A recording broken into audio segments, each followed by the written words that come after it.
Daniel capítulo 6, versículos 5 al 9. Ahora es otra parte de la historia del libro de Daniel, pero me sirve todo para lo mismo. Al final, estos chicos no pasaron solo una, pasaron una tras otra, y en todas firmes, en todas firmes, en todas firmes. Daniel 6, del 5 al 9. Entonces estos hombres dijeron: no encontraremos ningún motivo de acusación contra este Daniel, a menos que encontremos algo contra él en relación con la ley de su Dios. Había un grupo de personas que le tenían tirria a Daniel. A nosotros nos van a odiar. Te crees el santo, te crees el mejor, te crees mejor que nosotros, te crees más bueno que nosotros. Hermano, nos van a coger literalmente manía. Pero ¿saben qué? Cuando nos cojan manía, van a buscar algo para hundir nuestra reputación. Van a buscar algo para hundir nuestro carácter y testimonio. Como lo hicieron con Daniel, pero mira qué dijeron: no encuentro nada. Hermano, debes cuidarte en el sentido de cómo manejas tus impuestos, cómo manejas tu vida. El mundo va a buscar algo para decir: ves, iba de cristiano. Al final no es tan diferente a nosotros. Pero debemos ser como Daniel, llevar una vida íntegra, para que cuando intenten buscarnos a nosotros cómo romper nuestro testimonio, romper nuestra reputación, romper nuestro carácter, digan como Daniel, como de él: no hemos encontrado nada contra él. Porque, hermano, no lo hacemos para que nosotros seamos exaltados y digan qué buenos son. No, ellos no quieren hundirnos a nosotros por nosotros. Ellos quieren hundirnos a nosotros para decir: son representantes de Dios. ¿Tú crees cuántos violadores hay en el mundo? Muchos, ¿verdad? Pero cuando es un cura, las noticias vuelan. ¿Sabes por qué? Porque violadores siempre va a haber, pero ese, en teoría, representa a un Dios de amor. ¿Cuántos ladrones hay en el mundo? Muchos. Pero cuando un pastor hace algo falso con el dinero o roba, eso va a ser noticia mundial. ¿Por qué? Porque así la gente verá que los que van de cristianos, que los que dicen ser de Dios, al final son igual de violadores, igual de ladrones, igual de mentirosos. Al mundo le hace baba la boca cuando dice: la iglesia está llena de hipócritas. Hermano, que no seamos nosotros el motivo de que digan eso. Que no sea tu familia el motivo de decir: mira, va a la iglesia y en casa se mata. Cuando están en el culto aparentan ser buenos esposos, pero luego en casa ni se hablan. Cuando están entre familias se faltan al respeto. Hermano, que no avergüencen a Dios por nosotros. Que a través de nosotros no encuentren motivo de avergonzar a Dios, pero que a través de nosotros vean nuestras buenas obras y glorifiquen a nuestro Padre que está en los cielos. Que busquen lo que sean, pero que no encuentren. No para que nosotros seamos alabados, sino para que nuestro Dios sea alabado. Oye, pero tu familia está bien, tus impuestos bien, tu economía bien, tu manera de tratar a la gente bien. ¿De dónde has salido tú? Del Señor. Yo soy lo que soy por la gracia de Dios. Y Él será alabado. Mira cómo sigue. Estos funcionarios y sátrapas de común acuerdo fueron entonces al rey y le dijeron así: Rey Darío, vive para siempre. Todos los funcionarios del reino, prefectos, sátrapas, altos oficiales y gobernadores, han acordado que el rey promulgue un edicto y ponga en vigor el mandato de que cualquiera que en el término de 30 días haga petición a cualquier dios u hombre fuera de ti, oh rey, sea echado en el foso de los leones. Ahora pues, oh rey, promulga el mandato y firma el documento para que no sea modificado, conforme a la ley de los medos y persas, que no puede ser revocada. Por tanto, el rey Darío firmó el documento, esto es, el mandato. Te aseguro yo que si esto pasa a algunos creyentes hoy, ¿sabes qué dicen? A ver, 30 días, total, luego voy a poder orar otra vez. Porque no queda prohibido orar a un Dios. No queda prohibido orar, queda prohibido 30 días. 30 días. Daniel podría haber dicho: oye, Dios lo entenderá, ¿no? Dios sabe que voy a orar en espíritu. Voy a orar por dentro. ¿No ves? Lo que algunos dicen que es más sabio era cobardía. Porque esas excusas Daniel las podría haber tomado. Daniel podría haber dicho: pero ¿por qué me tengo que arrodillar? ¿Por qué tengo que orar mirando hacia allá? Porque él tenía una costumbre de orar mirando en una dirección en particular. Porque ellos sentían falta del lugar de donde se adoraba a Dios. Y él podía haber dicho, pero Dios lo entenderá, yo me siento aquí, oro como para adentro, nadie lo ve, no me meto en líos y a los 31 días vuelvo a orar normal.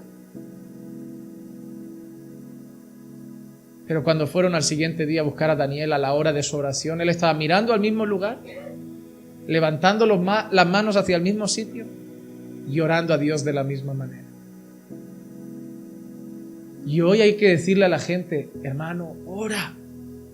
Hermano, ora. Hermano, pastor, llevo una semana que no oro. Digo, mira, te hubieras librado de los leones casi. Hermano, no ha cambiado Dios. Han cambiado los Danieles. A mí hay gente que me pregunta, pero es que yo veo como Dios respaldaba a la gente en el Antiguo Testamento. Y yo te pregunto, ¿tú vives como ellos? Pastor, es que yo leo libros de avivamientos que han habido en Escocia, en Estados Unidos. ¿Cómo vivían los que Dios usó en el avivamiento? Hermano, déjame darte la gran noticia. Hay personas en el medio evangélico que creen que Dios tiene unos cuantos eruditos por ahí que los usa y al resto no los va a usar nunca porque ellos son especiales. Eso es una falacia. Eso es mentira, hermano. Cada vez que yo veo historias de... Miren, cuando yo voy a Londres, a nosotros nos gusta visitar el Tabernáculo Metropolitano de Londres. Recordar que ahí habían cientos, miles de personas semanalmente escuchando los sermones de Spurgeon. Pero cuando yo veo eso y digo, es que Spurgeon, ¿qué es Spurgeon? Mira su historia. Tendencias depresivas. Lee sobre la depresión de Spurgeon. Vivía triste 6 de 7 días de la semana. Pero ¿dónde tenía su corazón?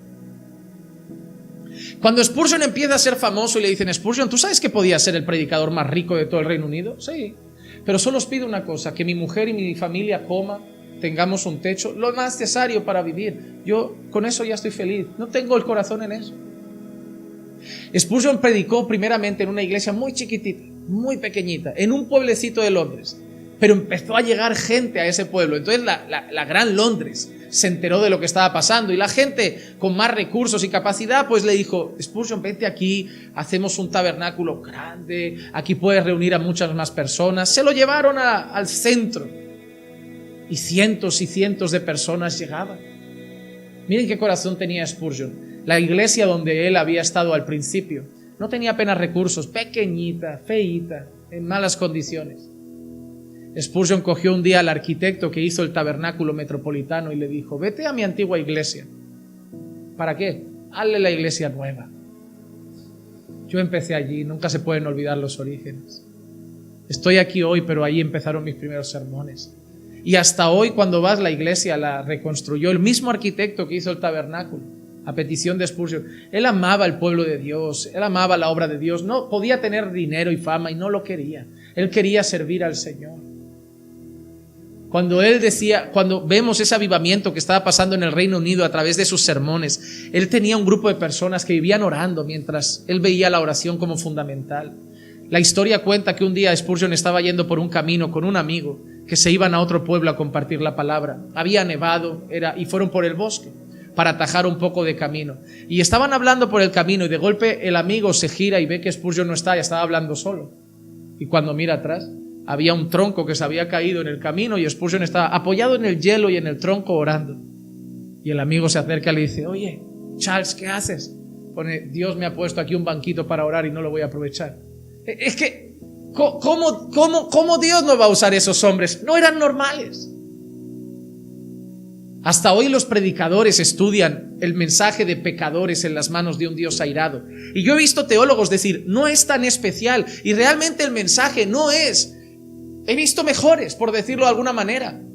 Pero la gente cuenta que cuando Jonathan Edwards estaba predicando el sermón, venía la gente, se ponían debajo de los asientos, eran banquitos de madera, y algunos le gritaban, ¡para! Que parece que se va a abrir el suelo y nos va a tragar el infierno. ¿Qué pasó en ese sermón?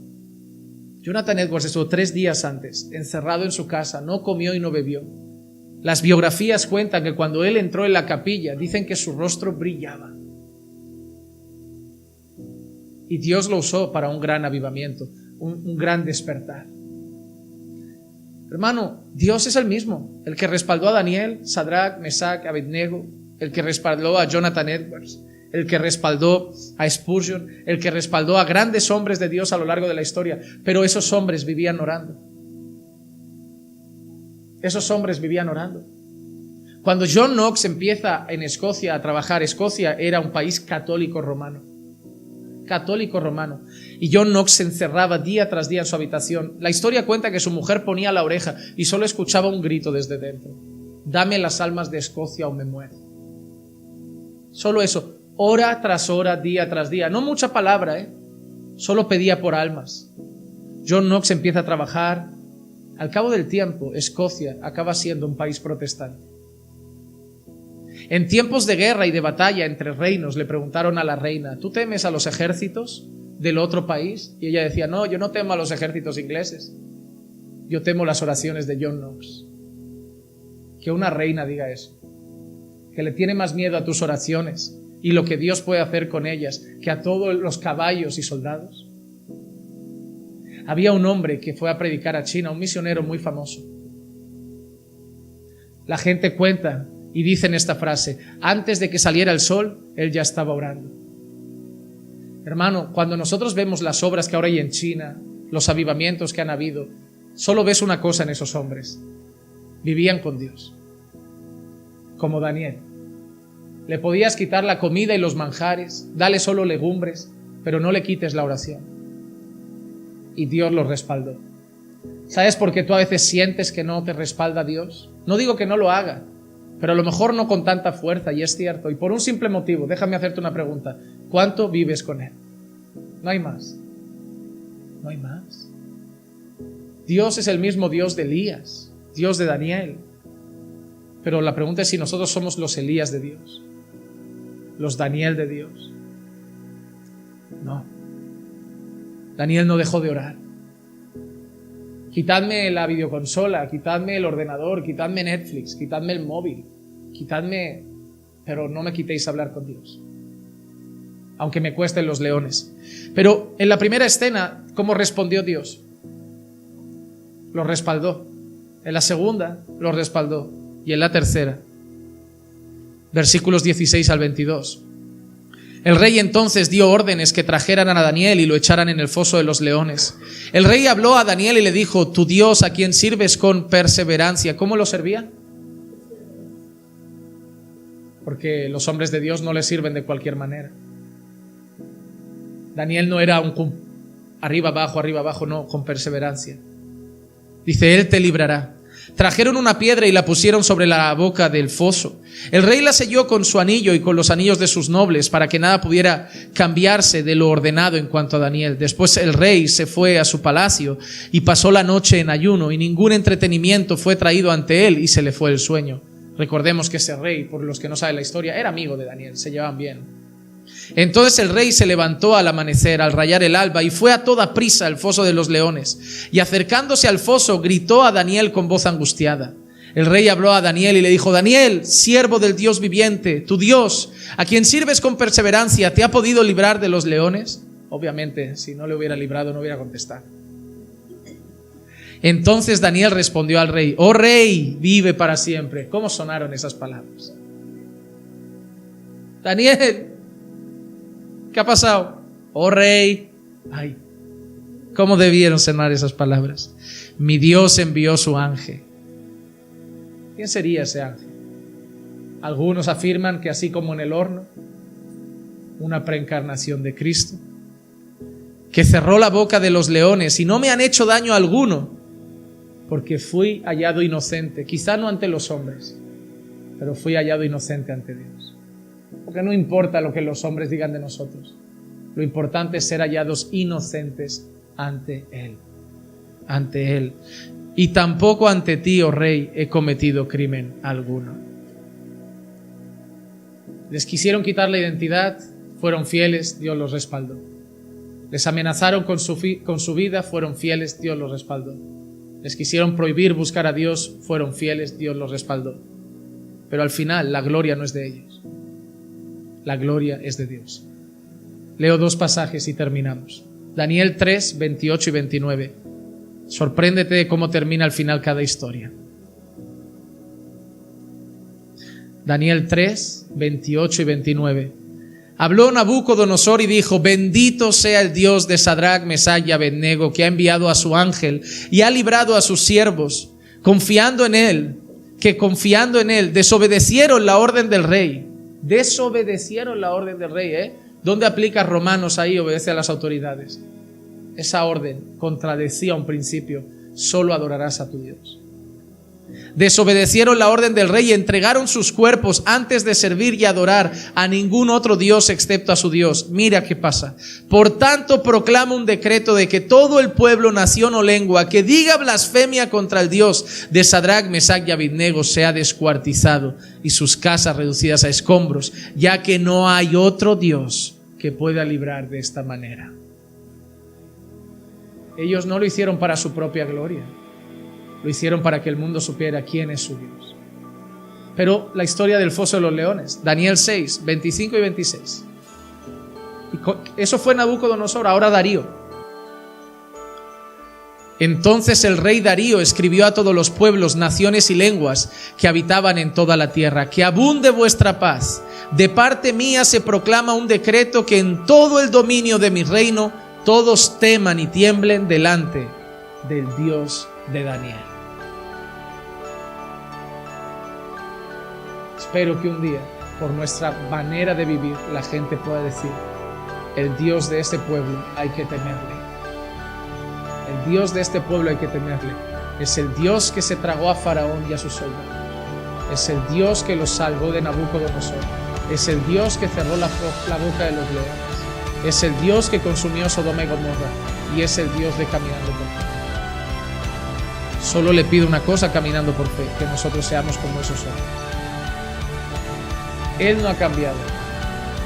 Si nosotros no cambiamos, veremos las mismas cosas que vieron.